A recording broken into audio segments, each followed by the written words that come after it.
আসসালামু আলাইকুম। আজ আমি আপনাদের সাথে শেয়ার করব বাচ্চাদের নতুন ডিজাইনের এই চমৎকার ফ্রকটি কিভাবে কাটিং ও সেলাই করবেন একদমই সহজ পদ্ধতিতে। এই জামাটি আমি 3 বছর বাচ্চা মা বোন যে তৈরি করেছি। তবে আপনারা পুরো ভিডিওটি স্কিপ না করে দেখলে ইনশাআল্লাহ যে কোনো বয়সের বাচ্চার জন্য তৈরি করতে পারবেন। এই জামাটি তৈরি করার জন্য এখানে আমি 1 গজ পরিমাণ কাপড় নিয়েছি। তো প্রথমে হচ্ছে আমি বডির পার্টটি কাটিং করে নিব। এইখানে 2 পাট কাপড় আছে। তো এই কাপড়টির লম্বা নিয়েছি 22 ইঞ্চি আর চওড়াও নিয়েছি 22 ইঞ্চি। তো কাপড়টিকে ডাবল ভাঁজ দিয়ে 4 পাট করে নিতে হবে। তো আমার দিকটা বন্ধ আর অপর সাইডটা কিন্তু খোলা আছে। তো এখান থেকে প্রথমে শোল্ডার মাপটি নিয়ে নিব। তো আমাদের শোল্ডার হবে 8.5 ইঞ্চি। তো শোল্ডার থেকে আর্মহোল নিব 4.5 ইঞ্চি। তো এখন হচ্ছে এভাবে বক্স করে আর্মহোলের শেপ দিয়ে নিতে হবে।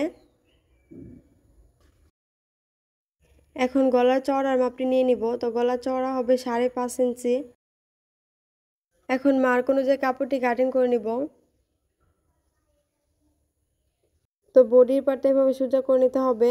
তো গলা চওড়ার জন্য যে চিহ্ন দিয়েছিলাম এইখান থেকে আর্মহোল পর্যন্ত এইভাবে মার্কিং করে নিতে হবে।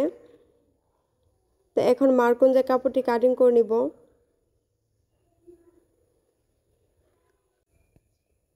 তো বডি চিহ্নিত করার জন্য এইখান থেকে 4 ইঞ্চিতে মার্কিং করে নিতে হবে। তো একইভাবে হচ্ছে এই পাশেও 4 ইঞ্চিতে মার্কিং করে আমি স্কেল দিয়ে দাগটি মিলিয়ে দিব। তো এই মার্ক অনুযায়ী আমাদের রাবার বসবে। তো এটা সেলাইয়ের সময় ডিটেলসে বুঝতে পারবেন। তো একইভাবে পিছন পাটেও মার্কিংটা করে নিতে হবে। এখন আমি মালার কাপড়টি নিয়ে নিব। তো মালার জন্য এখানে আমি 1 পাট কাপড় নিয়েছি।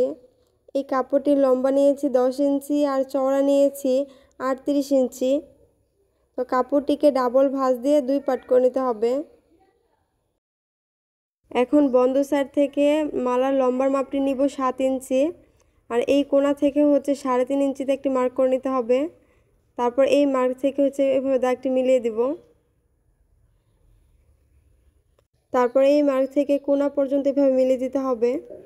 এখন মার্ক অনুযায়ী কাপড়টি কাটিং করে নিব।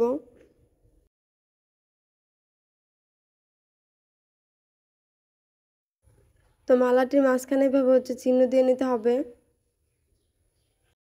এখন সেলাই করতে চলে যাব। তো প্রথমে হচ্ছে আমি বডি পার্টি নিয়ে নিলাম। তো শোল্ডারটি অ্যাটাচ করে নিতে হবে।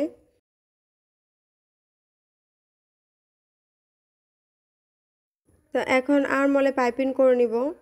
তো বডির পার্টটা হচ্ছে এভাবে উল্টো সাইডে রাখতে হবে। তারপরে পাইপিংয়ের কাপড়টা এর উপরে রেখে একটা সেলাই দিয়ে নিতে হবে।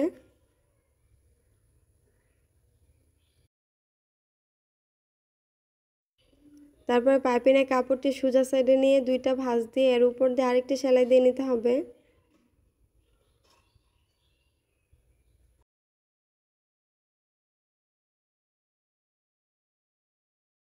এখন বডির পার্টের সাথে মালার কাপড়টি অ্যাটাচ করে নিব।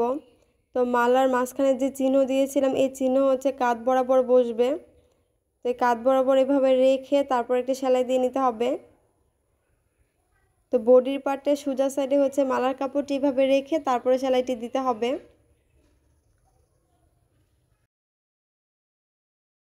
তো এই পর্যায়ে আপনাদের কাছে আমার ছোট্ট একটি রিকোয়েস্ট, যারা বাচ্চাদের নতুন নতুন জামার ডিজাইন শিখতে চান তারা প্লিজ আমার চ্যানেলটি সাবস্ক্রাইব করে রাখবেন এবং পাশে থাকা বেল আইকনটি বাজিয়ে দিবেন পরবর্তী ভিডিও নোটিফিকেশন সবার আগে পাওয়ার জন্য।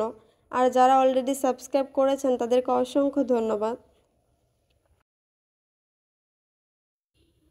তো এখন হচ্ছে একটি রাবার নিয়ে নিলাম। এই রাবারটির লম্বা নিয়েছি 16 ইঞ্চি।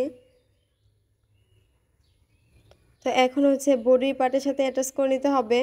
তো মালার কাপড়টি সোজা সাইডে সেলাই করেছিলাম, এখন হচ্ছে উল্টো সাইডে নিয়ে এই রাবারের কাপড়টি দিয়ে 2টা ভাঁজ দিয়ে এর উপর আরেকটি সেলাই দিয়ে নিব। তো সাইডে হচ্ছে রাবারটি অ্যাটাচ করে তারপরে সেলাইটি দিয়ে নিচ্ছি। তো খেয়াল রাখতে হবে সেলাইটি যেন রাবারের উপরে না পড়ে। তো এভাবে হচ্ছে আমি টেনে টেনে সেলাইটি দিয়ে নিব। তো ভিডিওটিতে কোনো জায়গায় বুঝতে না পারলে আমাকে কমেন্ট করতে পারেন।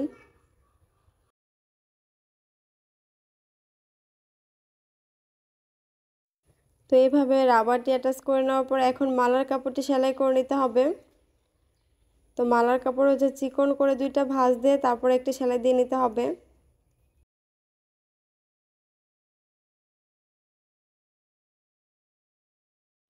তো এখন হচ্ছে কোমরে রাবার অ্যাটাচ করে নিতে হবে। তো এই রাবারটি লম্বা নিয়েছি 10 ইঞ্চি। তো 2 পার্টের জন্য আমি 2টা রাবার নিয়ে নিলাম। তো কোমরে যে মার্ক করেছিলাম এই মার্ক অনুযায়ী রাবারের কাপড়টি রেখে তারপর সেলাই দিয়ে নিতে হবে। তো রাবারটি হচ্ছে এভাবে টেনে ধরে তারপর সেলাইটি দিতে হবে।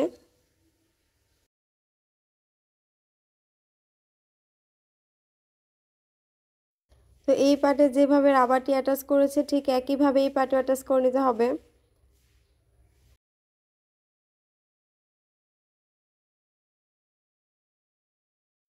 এখন বডিটা ফিটিং করে নিব। তো সাইডে হচ্ছে 1 ইঞ্চির মতো রেখে তারপর সেলাইটি দিয়ে নিচ্ছে।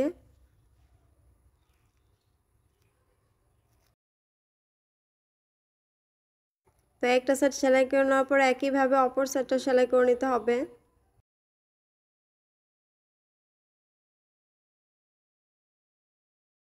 এখন হচ্ছে নিচের সাইডটা সেলাই করে নিব। তো নিচে চিকন করে 2টা ভাঁজ দিয়ে তারপরে সেলাইটি দিয়ে দিতে হবে।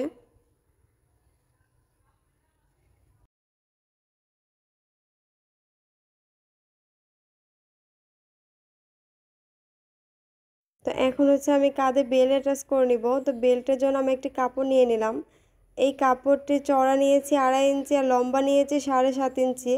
তো কাপড়টিকে এভাবে ডাবল ভাঁজ দিয়ে তারপর সাইড থেকে একটি সেলাই দিয়ে নিতে হবে।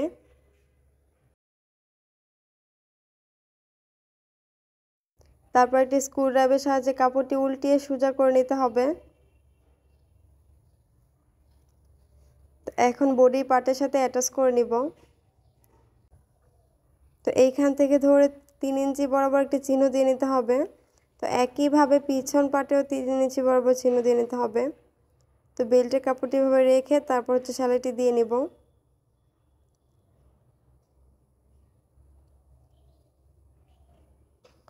তো এখানে ডাবল স্টিচ দিয়ে নিয়েছি। তো ভিডিওটি ভালো লাগলে লাইক, কমেন্ট এবং শেয়ার করে পাশে থাকবেন। তো এই পর্যায়ে আমার জামাটি তৈরি করা কমপ্লিট হয়েছে। তো আজকের ভিডিওটি এই পর্যন্তই। ভালো থাকবেন সবাই। দেখা হবে আবার কোনো নতুন ভিডিও নিয়ে। আল্লাহ হাফেজ।